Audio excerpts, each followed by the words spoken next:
Hey guys, thanks for tuning in again for another paint tutorial, this time for a Panzer III for the DAK themed army that I'm doing. This one's modeled in the for the 15th Panzer Division, and you can see all the stowage. This is a command tank. He's hanging out of the cupola. So yeah, I had a lot of fun, a lot of stowage on this one, and I was able to do it fairly quick. Probably did it in an afternoon with two other, technically three vehicles. So I did four vehicles.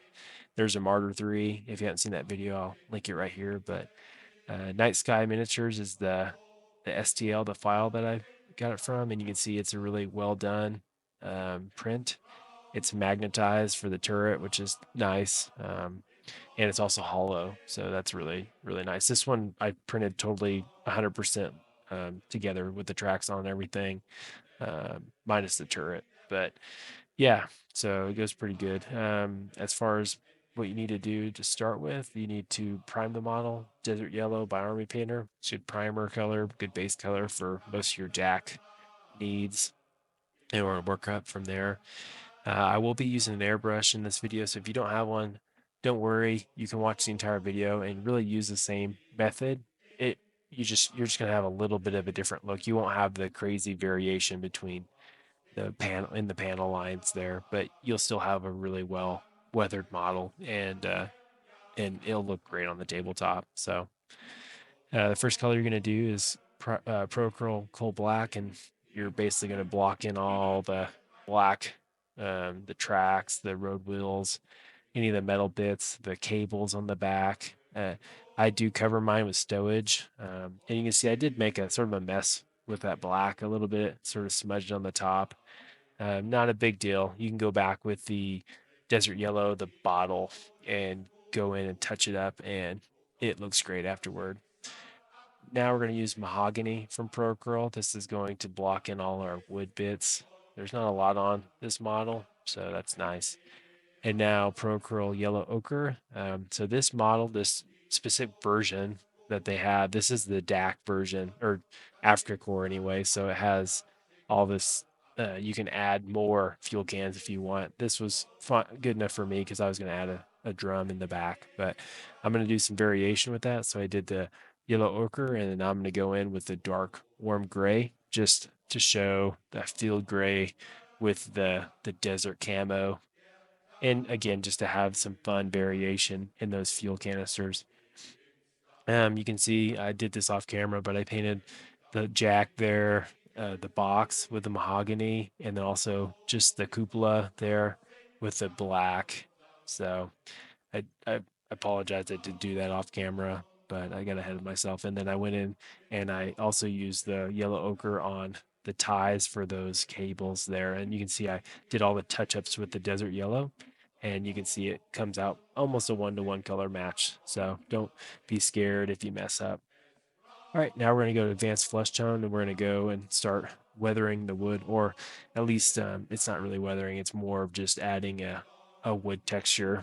So if you haven't seen my other videos, this is like my go-to for doing rifles and to add some wood grain. It's a lot of fun. It doesn't take a lot of time to do this, and it does add a little bit more depth to the paint, which is nice. All right, now this is on to the airbrush. But again, like I said, if you don't have one, not a big deal.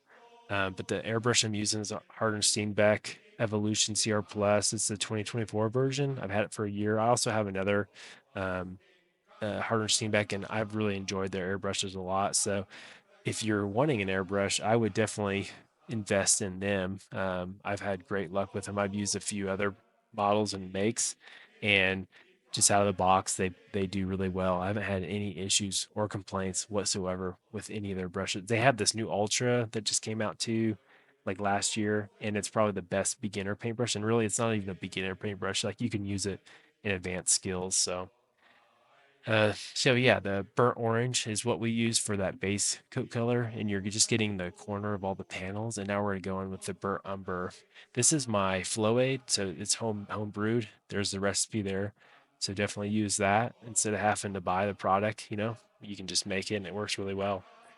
Um, I don't, as far as ratio goes, I've been airbrushing enough that I sort of know. I usually mix in the hot. I know a lot of people don't, but um, and I usually don't have too many issues. So, but yeah, burnt umber just right over the top of that orange, that burnt orange, and you want some of the orange to come through.